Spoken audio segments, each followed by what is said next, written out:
પ્રશ્ન હે વૈષ્ણવો જે નિત્ય સેવાના પહોંચતા હોય તેમને કયો ક્રમ રોજે રોજ કરવો જોઈએ? जो वैष्णव नित्य सेवा में पहुंचता हो उसे रोज के रोज क्या क्रम करना चाहिए, ये प्रश्न है। उस प्रश्न का उत्तर मैं दे रहा हूं आपको कि ठाकुर जी की सेवा हम हमारे लिए करते हैं कि ठाकुर जी के लिए करते हैं, इसका निर्णय सबसे पहले करना चाहिए। अगर हम वो सेवा हमारे लिए कर रहे हैं तो मुझे लगता है कि हमारी सेवा ठाकुर जी अंगीकार नहीं करते। आपको होगा कि महाराज जी उल्टा बोल रहे हैं। हम ब्रजभक्तों के भाव से सेवा करते हैं, हमारा कोई इतनी सामर्थ्य नहीं है कि हम प्रभु की सेवा स्वयं कर सकें। और इसीलिए ठाकुर जी ने पुष्टि संप्रदाय में कानी का क्रम रखा है। हम जब भोग धरते हैं तो भगवतियों की कानी, गुरुदेव की कानी देकर ही सेवा का प्रारंभ करते हैं। और हमारे यहाँ तो ठाकुर जी को जगाने में श्लोक बोले जाते हैं, उस श्लोक बोलने के बाद, कीर्तन बोलने के बाद फिर ठाकुर जी को जागृत किया जाता है। ठाकुर जी को शैया से लेके मूल सिंहासन पर पधराया जाता है। लेकिन वैष्णव का क्रम क्या होना चाहिए, मैं उस विषय में जाऊंगा, मंदिर के क्रम में नहीं जाऊंगा। मुझे लगता है संक्षिप्त से संक्षिप्त क्रम सेवा क्रम में ठाकुर जी को 3 ताली बजाकर या 3 बार घंटियारी बजाकर ठाकुर जी को जगाना चाहिए। जगा के बड़े प्रेम से, दुलार से, अनुनय विनय से ठाकुर जी को विनती करनी चाहिए कि कृपानाथ आप पधारें मेरे घर में और इस सिंहासन पर सिंहस्थ हो, आप विराजमान हो। आप ठाकुर जी को बड़े लाड से, प्यार से, दुलार से सिंहासन पर पधराकर दूध भोग धरें आप, उसमें मिश्री हो, दूध हो, दूधगर हो, माखन हो, दही हो। मंदिर के क्रम में तो हमारे यहाँ ठोर आते हैं, इतने जाड़े और इतने बड़े, पर मैं आपको वो क्रम नहीं बताऊंगा। ये मिनिमम से मिनिमम ठाकुर जी की सेवा का क्रम है। इसके बाद ठाकुर जी के भोग सरने के पश्चात अब प्रश्न यह है कि भोग कितने मिनट रखना चाहिए। वैसे हमारे यहां घड़ी गिनी जाती है, एक घड़ी 24 मिनट की होती है। तो मैं ये कहूंगा कि 24 मिनट तो आजकल के जमाने में फास्ट दुनिया में मिलना पॉसिबल नहीं है। अपन आधी घड़ी लगा, मतलब 12 मिनट। अब मैं आपसे कह रहा था कि वर्तमान समय को और प्राचीनता को मैं मिश्रित करके आपको जवाब दूंगा, जिससे कि आप भी कंफ्यूज नहीं हो और मुझे भी वेदना नहीं हो कि कहा तो सही पर सेवा छोड़ दी सामने वाले ने। तो हम 12 मिनट मिनिमम भोग निश्चित धरना चाहिए। भोग सरने के पश्चात आचमन कराएं। आचमन करा के ठाकुर जी के श्रृंगार का क्रम। श्रृंगार में 2 प्रकार है। अगर लालन विराजते हैं, कोई स्वरूप विराजते हैं, तो अंग वस्त्र ठंडे गर्म जैसे ऋतु है उस अनुसार आपके श्रीअंग पे पहले गीले वस्त्र से, फिर सूखे वस्त्र से किया जाए, फिर अतल फुलेल समर्पा जाए। वो होने के बाद ठाकुर जी के श्रृंगार का प्रारंभ किया जाए। हमारे यहाँ श्रृंगार की शुरुआत तनिया से होती है। सबसे पहले ठाकुर जी तनिया धरते हैं। तनिया का मतलब है लंगोट। तो जो अगर ठाड़े स्वरूप हैं उनको सबसे पहले तनिया आता है, और अगर लालन का स्वरूप है तो वो सबसे पहले अपने श्रीअंग को ढकते हैं। तो एक दफे आप उनके श्रीअंग को कैसे भी ढक दें, क्योंकि उनको शर्म आती है कि मैं ऐसे खुले कैसे भक्त से सेवित हूं, क्योंकि हमारी कक्षा वो ब्रजांगनाओं जैसी नहीं है। अभी पहला, द्वितीय, तृतीय चरण में हम हैं, इसलिए वो क्रम हमारा नहीं है कि हम ठाकुर जी को डायरेक्ट कह दें और वो डायरेक्ट समझ भी जाए। तो धीरे धीरे करके ठाकुर जी को सबसे पहले तनिया धराना चाहिए। उसके बाद धीरे धीरे एक एक चीज, आभरण है, श्रीहस्त के वस्त्र हैं, यूं करके पूरे श्रृंगार किए जाए। श्रृंगार के समय आज एक बहन ने मुझे पूछा कि फल फूल आ सकता है कि नहीं। तो श्रृंगार के समय अंसकड़ी भी आ सकती है, श्रृंगार के समय फल फूल भी आ सकता है। जिसकी जैसी सेवा उस प्रकार श्रृंगार में वो क्रम रह सकता है। तो ये 3 क्रम श्रृंगार के समय के मैंने आपको बताए। श्रृंगार होने के बाद आप प्रभु के सन्मुख कीर्तन करिए। मैंने देखा कि बहुत लोग ठाकुर जी को जगा के कीर्तन शुरू कर देते हैं। तो ठाकुर जी बाहर देखते हैं कि मैं उठा तो हूं और भूख लग रही है मुझे, और ये कीर्तन कर रहा है। तो कीर्तन आपके मन से चलने चाहिए, लेकिन हाथ भी जल्दी से जल्दी चलना चाहिए। हमारे यहाँ काकरोली में तो सब तैयारी हो जाती है, मंगल भोग भी आ जाता है, और उसके बाद ठाकुर जी को जगा के सिंहासन पे बैठाते हैं, और फिर जब सांकल बजाते हैं तब कीर्तनिया जी कीर्तन करते हैं। तो मंगला का क्रम बताया, श्रृंगार का क्रम बताया, अब है राजभोग का क्रम। श्रृंगार का क्रम पूरा होने के बाद आप कीर्तन करें, उसमें आप मंगला का कीर्तन लें, श्रृंगार का कीर्तन लें, जो भी सेवा है उसके कीर्तन लें आप, जो सीजन है उसके कीर्तन लें आप, जो समय चल रहा है उसके कीर्तन लें आप। उसके बाद आप सीधे राजभोग धरें। अब राजभोग में दूधघर का क्रम हो तो दूधघर धरें, अंसकड़ी का क्रम हो अंसकड़ी धरें। मूल क्रम ऐसा है कि पहले दूधघर से शुरुआत होती है, दूधघर के बाद अंसकड़ी से शुरुआत होती है, और अंसकड़ी से सकड़ी की शुरुआत होती है। एक आपने शब्द सुना होगा नागरी। मैंने कहीं बहुत पढ़ा नहीं है नागरी के विषय में, इसलिए मैं तो बहुत नागरी की बात करता नहीं हूं। नागरी का सामग्री बनाने का प्रकार है। अगर आपको मठड़ी बनानी है तो आप केले के जल से मठड़ी भी बना सकते हैं। तो वो क्रम नहीं लेके दूधघर, अंसकड़ी और सकड़ी, ये 3 क्रम में आप जा सकते हैं। अब आया प्रश्न सैन भोग का। सब वैष्णव राजभोग के साथ एक दूध का कटोरा धरते हैं, जिसे कि सैन भोग के रूप में प्रभु स्वीकार करते हैं।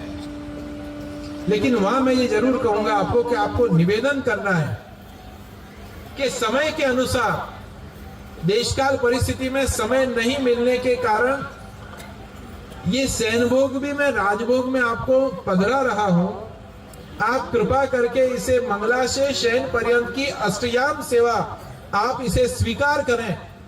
ये निवेदन आपको करके और फिर दूध का कटोरा ठाकुर जी को धरना है। ये मैंने संक्षिप्त से संक्षिप्त क्रम आपको सेवा के संबंध में बताया। दूसरा प्रश्न है, ये जरा इंटरेस्टिंग है। वडीलो कहे छे वल्लभ कुलथी कछुक दूर कछुक पास शा माटे रहेवो।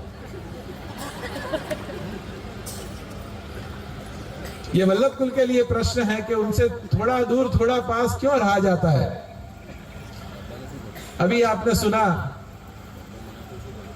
कि बकरी अने भेड़ना टोळा होय अने सिंहोना टोळा न होई शके। यहाँ पर एक बहुत अच्छी बात बताई है। जो भगवतियों की वाणी है, उस वाणी में बताया है कि वल्लभ कुल उसे अग्नि कुल भी कहा जाता है। अग्नि से श्री महाप्रभु जी का प्रागट्य है। दूसरी बात, इस जगत में 3 कुल हुए, यदुकुल, रघुकुल और तीसरा है वल्लभ कुल। ये तीनों कुल, इनको अग्नि कुल की संज्ञा दी गई है। और अग्नि के पास जाने से क्या होता है, या शुद्ध हो जाएंगे तप के, और या कहीं ना कहीं करंट लगेगा। तो आप ये नहीं सोचें कि करंट लगेगा, पास में आके तप के और शुद्ध होने का प्रयत्न आप करें। तो मुझे लग रहा है कि हमारे ठाकुर जी भी राजी होंगे। हमारे यहाँ का प्राचीन क्रम था एक,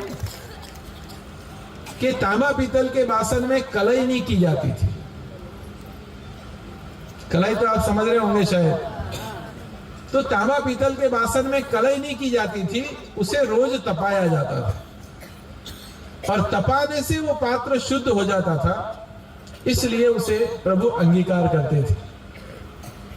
तो मुझे लग रहा है कि इसमें बहुत दूर रहने की आवश्यकता नहीं है। अपन बहुत दूर 500 साल से रह चुके, अब बहुत पास आने की जरूर है।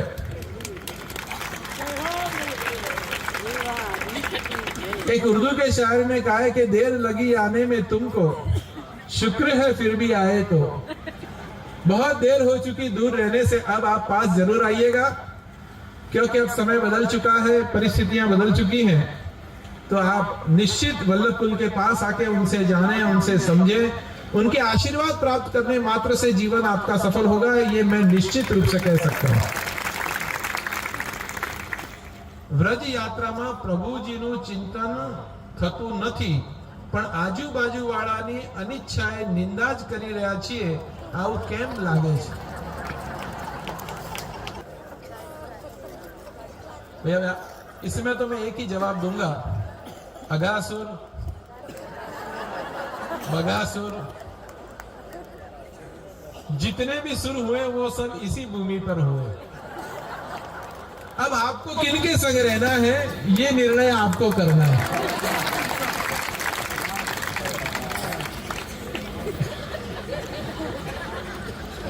इस विषय में मैं ज्यादा नहीं बोलूंगा, क्योंकि थोड़ा चिंतनीय विषय है। इतना जरूर कहूंगा कि इतना मानना चाहिए, आग लगे सारी बस्ती में और हम तो रहे मस्ती में। कौन क्या कर रहा है ये देखने में भी हमने अपने जीवन के महत्वपूर्ण वर्षों को निकाल दिया है। अब वो समय नहीं है कि इतना समय गंवाए हम। अब जो दिन मिले हैं हमको हमारे भगवत चिंतन में, सेवा में, स्मरण में, निंदा करने से कोई फर्क पड़ने वाला नहीं। न ठाकुर जी को पड़ेगा, न वल्लभ कुल को पड़ेगा, और न सुनने वाले वैष्णव को कोई फर्क पड़ेगा, क्योंकि उसकी श्रद्धा और निष्ठा इतनी मजबूत है। मैं भी कहने वाला था वो प्रवचन में, इसके पूर्व के प्रवचन में, कि 5,500 साल से इस सनातन धर्म की जड़ों को खोदने का प्रयत्न विश्व ने कर लिया। पिछले 70 साल में वो जड़ खुदने की कगार पर आकर खड़ी हो गई। लेकिन धर्म संस्थापनार्थाय संभवामि युगे युगे, भगवान कृष्ण ने सोचा कि सनातन धर्म नहीं रहेगा तो हमारा भी अस्तित्व नहीं रहेगा। तो आज राम जन्मभूमि बनी, शिव जन्मभूमि बनी, और हमारे कृष्ण तो नटखट हैं, उनकी भूमि हमेशा अंतिम चरण में बनती है। तो मुझे लग रहा है कि आप निश्चित पूतना की भूमि में हैं, अगासुर बगासुर की भूमि में हैं। तो आप अपने स्वयं विवेक बुद्धि से विचार करिए। और प्रभु ने 2 कान इसीलिए दिए हैं कि एक कान से सुनना, उसको कहीं अंदर रख लोगे तो ठाकुर जी नहीं पधारेंगे, इसकी गारंटी मैं दे रहा हूं। सुन के निकाल दो और मस्त रहो, स्वस्थ रहो। दूसरा प्रश्न है कि पुष्टि मार्ग में 84 प्रकार की दीक्षा है, ऐसा सुना है। तो वैष्णव संप्रदाय में तो 2 ही दीक्षा दी जाती है। बात तो कुछ कुछ सही है। ये जितनी भी दीक्षा है वो हमारे लिए है। वैष्णव संप्रदाय में कुल 3 दीक्षा का विधान है। वैसे 4 दीक्षा, लेकिन 3 दीक्षा का विधान है।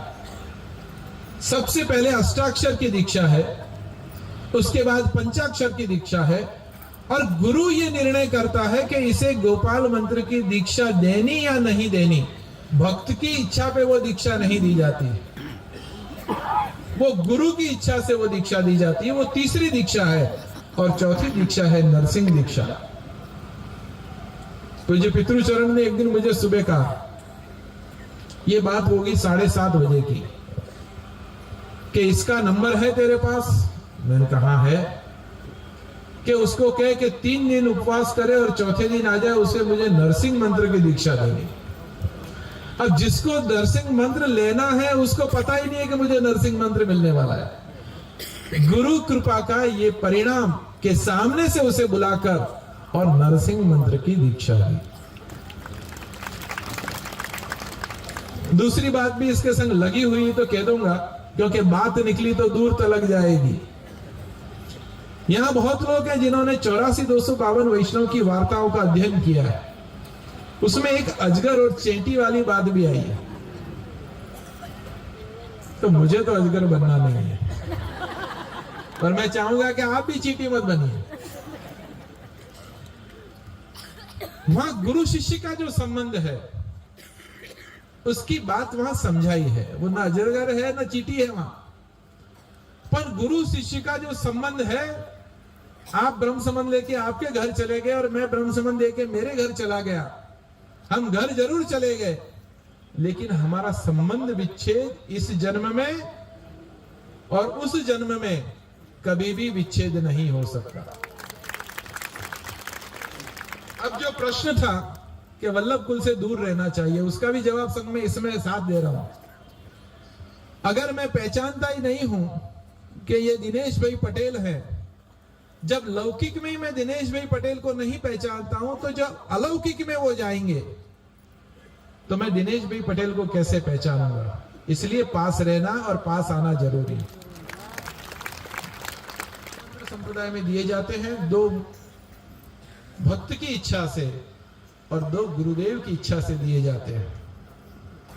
दूसरा प्रश्न है, वैष्णव जारे आप श्री आज्ञाનું पालन ना करे तो तेनो अपराध दंड आप श्रीने केम भोगवવો પડે છે? ભૂલ તો વૈષ્ણવની છે, પોતાના ગુરુ ઉપર આવતી આફતો દૂર થાય તે માટે શિષ્ય કયા પાઠ અનુષ્ઠાન જપ તપ કરવું જોઈએ? सबसे पहले तो मैं आपसे ये कहना चाहूंगा कि गुरु सक्षम है कि नहीं, ये देखने का काम ठाकुर जी का है। और अगर गुरु सक्षम है तो मुझे लगता है कि उसे कोई अपराध लगता नहीं।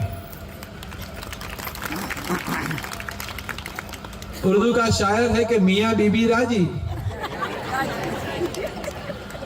जब आपका और ठाकुर जी का संबंध हो जा रहा है तो वहां बीच में से तो हमारी जवाबदारी समाप्त हो जा रही है, लेकिन वो जवाबदारी समाप्त नहीं हो रही है। निकुंज के द्वार तक ले जाने की जवाबदारी गुरु की है, और वो गुरु शिष्य का जो संबंध है उस संबंध में कहीं दोष, मुझे याद है कि मेरे पितृचरण ये पूरे श्राद्ध पक्ष में 330 दिन तर्पण करते थे। तो मैंने एक दिन पूछा, मैंने कहा कि सब पूरी जगत का तर्पण अपन क्यों करें?